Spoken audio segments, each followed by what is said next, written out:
গতকাল থেকে বাংলাদেশে করুণতম একটা দৃশ্য সামাজিক যোগাযোগ মাধ্যমে ঘুরে ফিরে বেড়াচ্ছে। কখনো 1 মিনিট 46 সেকেন্ডের ভিডিও হয়ে, কখনো স্টিল ছবি হয়ে, কখনো গণমাধ্যমের খবর হয়ে। একজন বৃদ্ধ মানুষকে জুতার মালা পরিয়ে তাকে গ্রামে ঘোরানো হচ্ছে। সমস্ত গ্রাম ঘোরানোর পরে সবার কাছে মাপ চাওয়ানো হচ্ছে এবং গ্রাম থেকে বের করে দেয়া হচ্ছে। এই বৃদ্ধ মানুষ সাধারণ কোনো মানুষ নন। তিনি 71-এর মহান বীর যোদ্ধা এবং বীর প্রতীক খেতাবপ্রাপ্ত যোদ্ধা। তাকে জুতার মালা পরিয়ে গ্রাম থেকে বের করে দেয়া হয়েছে। এর চাইতে নির্মম ঘটনা ডিসেম্বর মাসে আর ঘটতে পারে না।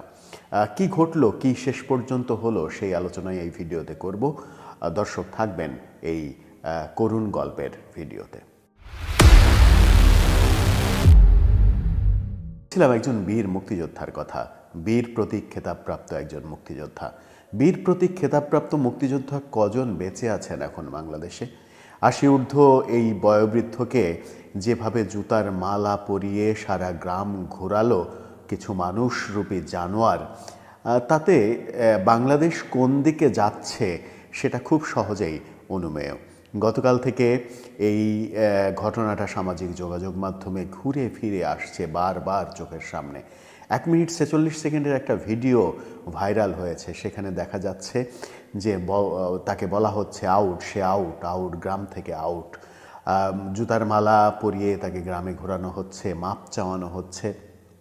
তিনি কুমিল্লার আব্দুল হাই কানু, কুমিল্লার 14গ্রাম উপজেলার খেতাবপ্রাপ্ত বীর মুক্তিযোদ্ধা আব্দুল হাই কানুর গলায় জুতার মালা পরিয়ে লাঞ্ছিত করেছে স্থানীয় লোকজন।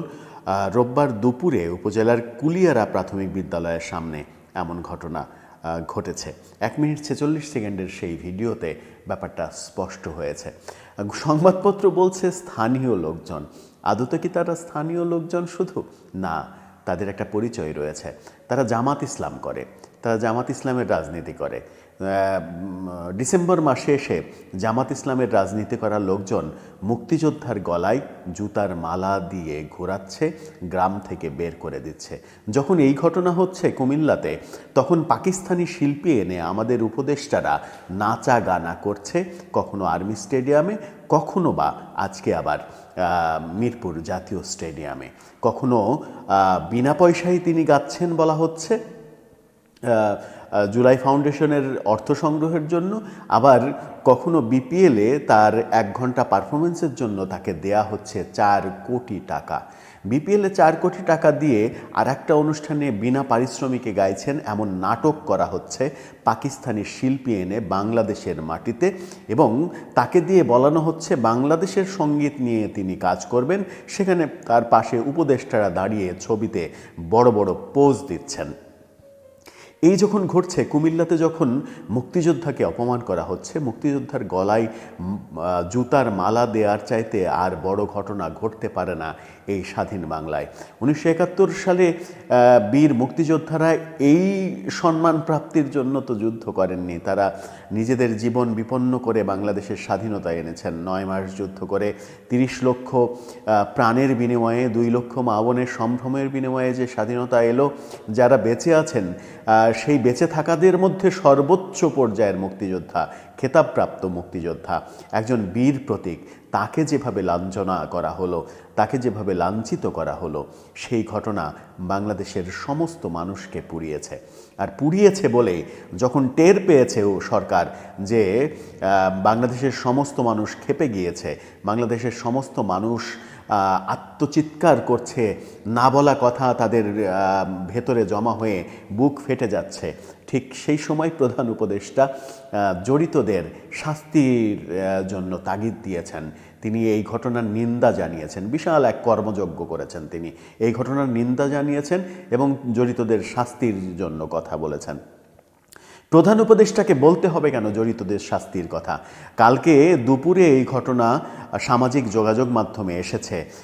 কালকে দুপুর থেকে আজকে দিন পেরিয়ে যাচ্ছে, আমরা কি শুনেছি এই অপরাধীরা অ্যারেস্ট হয়েছে, তাদেরকে অ্যারেস্ট করা হয়েছে। একজন মুক্তিযোদ্ধাকে লাঞ্ছিত করা মানে বাংলাদেশকে লাঞ্ছিত করা, একজন বীর প্রতীককে লাঞ্ছিত করা মানে বাংলাদেশের পতাকাকে লাঞ্ছিত করা, রাষ্ট্রদ্রোহিতার মতো কাজ করা। সেই কাজের জন্য তাদেরকে কি গ্রেপ্তার করা হয়েছে, তাদের আইনের আওতায় আনা হয়েছে? প্রধান উপদেষ্টা বলছেন আইনের আওতায় আনা হবে। কবে, কোথায়, কখন, কিভাবে, কে আইনের আওতায় আনবেন? আপনি একটা বিবৃতি দিয়েই খালাস, অথচ বাংলার মানুষ ডুকরে কাঁদছে। এই জামাত কর্মীরা প্রকাশ্যে যে কাজ করলো, জামাতের সঙ্গে সখ্যতা থাকা এই সরকার চুপচাপ শুধুমাত্র সেই সার্কাস দেখছে। এখন পর্যন্ত তাদেরকে অ্যারেস্ট করা হয়নি। এদিকে জামাত বিবৃতি দিয়ে 2 জনকে বহিষ্কার করেছে। স্থানীয় জামাতের আমির হাস্যকরভাবে যেটা বলেছেন যে এই কানু সাহেব, আব্দুল হাই কানু, তিনি নাকি 9টা হত্যা মামলার আসামি। 80 বছরের বৃদ্ধ, তাকে 9টা হত্যা মামলার আসামি করা হয়েছে এই 5 আগস্ট পরবর্তী সময়ে। তিনি বলেছেন যে পুলিশের কাজ তাকে গ্রেপ্তার করা, পুলিশের কাজ পুলিশ করবে, আইন হাতে নেওয়া জামাত ইসলাম পছন্দ করে না, আইন হাতে নেওয়া পছন্দ করে না, তাই তাদেরকে বহিষ্কার করা হলো। তো জামাত থেকে বহিষ্কার করে আপনি কি করবেন? কোন নাটক সাজাবেন নতুন করে? এটা বোঝাবেন যে জামাত মুক্তিযুদ্ধের পক্ষের শক্তি, জামাত তাই মুক্তিযুদ্ধের অপমানকে সহ্য করতে পারছে না, যে বিবৃতি তারা দিয়েছে এটাই কি প্রমাণ করতে চাচ্ছেন? যদি এটা প্রমাণ করতে চান তাহলে বোধহয় আপনাদের সামনের দিনগুলো খুব একটা ঝরঝরা, খুব একটা ফকফকা হবে না। কারণ বাংলাদেশের মানুষের আঁতে ঘা লেগে গেছে।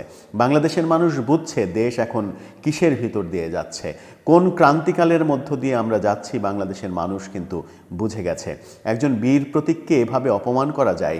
বাংলাদেশের মানুষকে কিছুদিন আগে দেখলাম 14ই ডিসেম্বর বুদ্ধিজীবী দিবসে, সেদিন বুদ্ধিজীবী স্মৃতিসৌধে একজন মুক্তিযোদ্ধাকে যাচ্ছে তাইভাবে তথাকথিত ছাত্ররা অপমান করছে। তার অপরাধ, তিনি বঙ্গবন্ধুর কথা বলেছেন সেখানে। বঙ্গবন্ধুর কথা বলে তিনি একটা মহা পাপ করেছেন, তাকে গালাগালি করা হচ্ছে, যাচ্ছে তাই অপমান করা হচ্ছে। এই দৃশ্যগুলো তো প্রতিনিয়তই আমরা দেখছি, কিন্তু এর বিহিত হচ্ছে না। আর বিহিত হচ্ছে না বলে একজন বীর প্রতীক খেতাবপ্রাপ্ত মুক্তিযোদ্ধার গলায় জুতার মালা দেওয়ার ধৃষ্টতা দেখাচ্ছে জামাত কর্মীরা। হ্যাঁ, বকে যাওয়া জামাত কর্মীদের বহিষ্কার করে এক অর্থে হয়তো একটা উজ্জ্বল দৃষ্টান্তই দেখালো জামাত। কিন্তু 2 জন কি শুধু অপরাধী, নাকি এর পেছনে একটা বড় গং রয়েছে, সেটাও একটা বিষয়। আর সব থেকে বড় বিষয় হচ্ছে রাষ্ট্র কি করছে।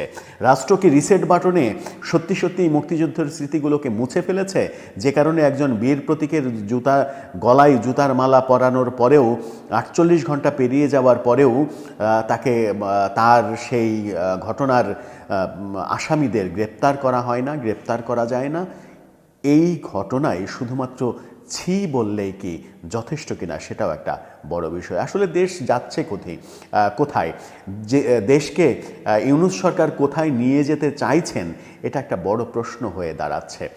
এই প্রশ্ন দর্শক আপনাদের কাছেও, আপনারাও জানাতে পারেন দেশ আসলে কোন দিকে যাচ্ছে, যেখানে অবলীলায় মুক্তিযুদ্ধের গলায় জুতার মালা দিয়ে বিবৃতি দেওয়া হয় তিনি 9টা হত্যা মামলার আসামি, তাকে পুলিশ অ্যারেস্ট করছে না বলে এই কাজ করেছে। পক্ষান্তরে বিবৃতির অর্থটা এটাই দাঁড়ায় যে পুলিশ তাকে গ্রেপ্তার করছে না, এই কারণে তার গলায় জুতার মালা দিয়ে গ্রাম থেকে বের করে দিয়েছে সচেতন জামাত কর্মীরা।